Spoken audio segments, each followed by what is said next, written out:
पहिल्यांदा निरसन करून घ्या। तुमची मकर राशी आहे, 7.5चं मध्यचरण चाललेलं आहे, त्याचं पहिल्यांदा निरसन करून घ्या।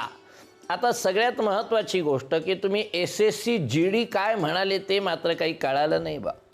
कारण काय होतं की काय नवीन प्रकार आलेले आहेत की जे मलाही माहिती नाही आहे। आता हे SSC GD काय असतं आणि त्याच्यामध्ये सिलेक्शन व्हावं असा जो तुमचा विषय आहे तो काही मला लक्षात आला नाही। पण मात्र एवढं नक्की आहे की तुमचं भावी जीवन मात्र अतिशय सुखकारक आहे। विद्येचा अधिपती गुरु हा केंद्रात राजराशीमध्ये बसलेला आहे, त्याच्यामुळे विद्येच्या बाबतीमध्ये तुम्ही जो काही विचार कराल तो निश्चितपणे तुम्हाला तुमच्या यशापर्यंत शिखरापर्यंत घेऊन जाईल, एवढं मात्र नक्की। मग ते GD कशाला म्हणतात वगैरे ते काही मला सांगता येणार नाही, पण एवढं मात्र नक्की आता सरकारी नोकरी मिळू शकते का? अवश्य मिळू शकते, काही हरकत नाही आहे। अजूनही आपल्या हातात भरपूर कालावधी शिल्लक आहे, प्रयत्न करत राहा, निश्चितपणे सरकारी सर्व्हिस मिळेल।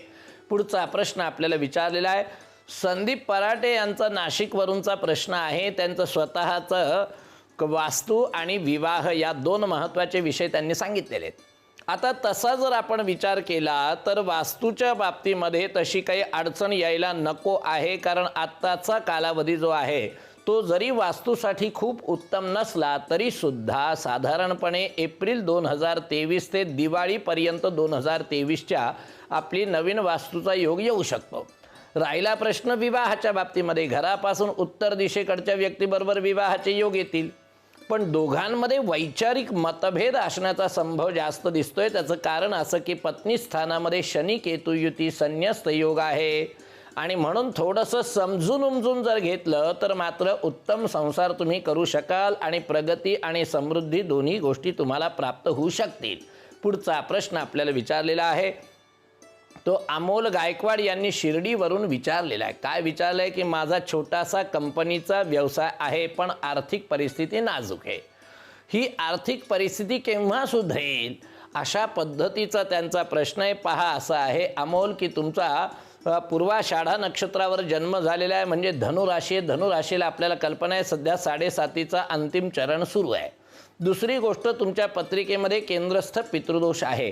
तिसरी गोष्ट तुमच्या पत्रिकेमध्ये रवी केतू युती ग्रहण दोष आहे। या गोष्टींचं पहिल्यांदा तुम्ही निरसन करून घ्या असं माझं म्हणणं आहे।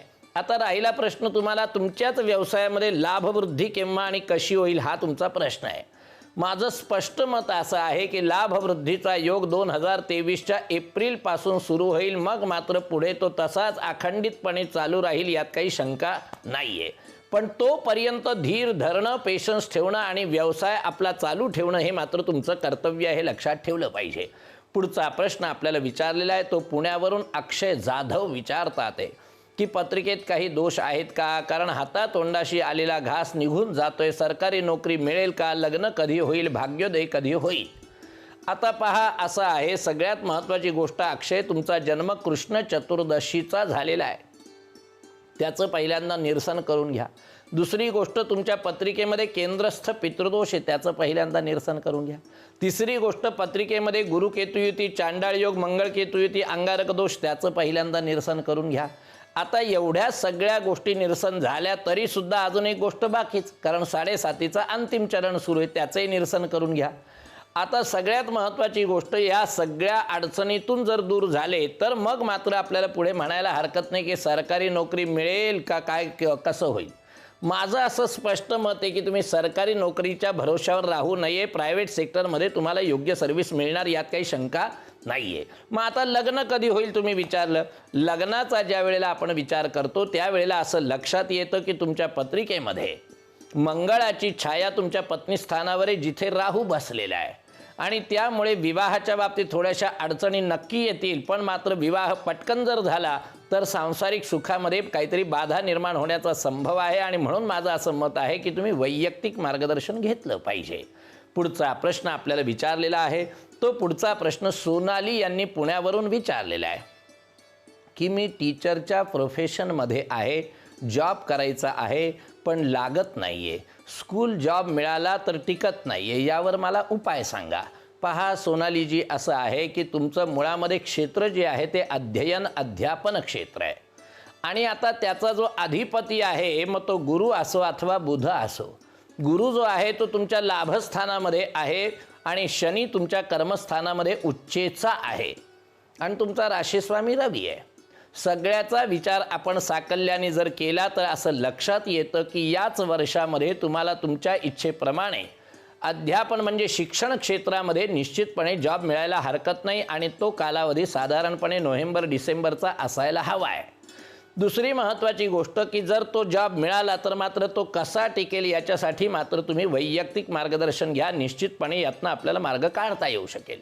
पुढचा प्रश्न आपल्याला विचारलेला आहे तो नागपूरवरून अनिता विचारतात आहे. काय विचारतात आहे की मी प्रायव्हेट महाविद्यालयामध्ये शिकवते, माझे प्रोफेशन ग्रोथ जशी व्हायला हवी तशी होत नाही आहे. आता प्रोफेशनल ग्रोथ केव्हा आणि कशी वाढेल? यावर्षी मी सारखी आजारी पडते, काही उपाय सांगा. सगळ्यात महत्त्वाची गोष्ट अशी अनिताजी की तुमच्या पत्रिकेचा सारासार विचार करता पत्रिकेमध्ये केंद्रस्थ पितृदोष आहे, त्याचं निरसन करा. दुसरी गोष्ट पत्रिकेमध्ये गुरु केतु युती चांडाळ योग आहे, त्याचं पहिल्यांदा निरसन करा. आता तुमच्या क्षेत्रामध्ये तुमची ग्रोथ होत नाही आहे असा तुमचा आरोप आहे. त्याचं कारण असं की तुमचं क्षेत्र हे गुरुचं आहे, बुधाचं आहे आणि म्हणूनच ते दोन्हीही ग्रह अडचणीत आहे. ते जोपर्यंत त्यांची अडचण दूर होत नाही तोपर्यंत काही खरं नाही आहे. दुसरी महत्त्वाची गोष्ट की सध्या तोच गुरु तुमच्या राशीला प्रतिकूल म्हणजे 8वा आहे आणि तो देखील तुम्हाला एक प्रकाराने त्रासच होतो आहे. मग हा कालावधी एप्रिलपर्यंत आहे. पुढच्या सुट्ट्यांनंतरचं जे तुमचं शैक्षणिक वर्ष आहे ते मात्र तुमच्या दृष्टीने अत्यंत महत्त्वाचं ठरेल. राहिला प्रश्न तुमच्या प्रकृतीच्या बाबतीमध्ये, त्याच्यासाठी मात्र वैयक्तिक मार्गदर्शनाशिवाय गत्यंतर नाही एवढं लक्षात ठेवायचं आहे.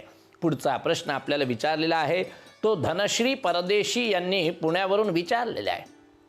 माझं लग्न कधी होईल, जोडीदार कोणत्या दिशेचा असेल आणि वैवाहिक जीवन माझं कसं असेल? पहा धनश्री, सगळ्यात महत्त्वाची गोष्ट अशी की तुमचा जन्म हा कुंभ राशीत असल्यामुळे सध्या आपल्याला कल्पना आहे की 7.5चा आरंभ सुरू आहे.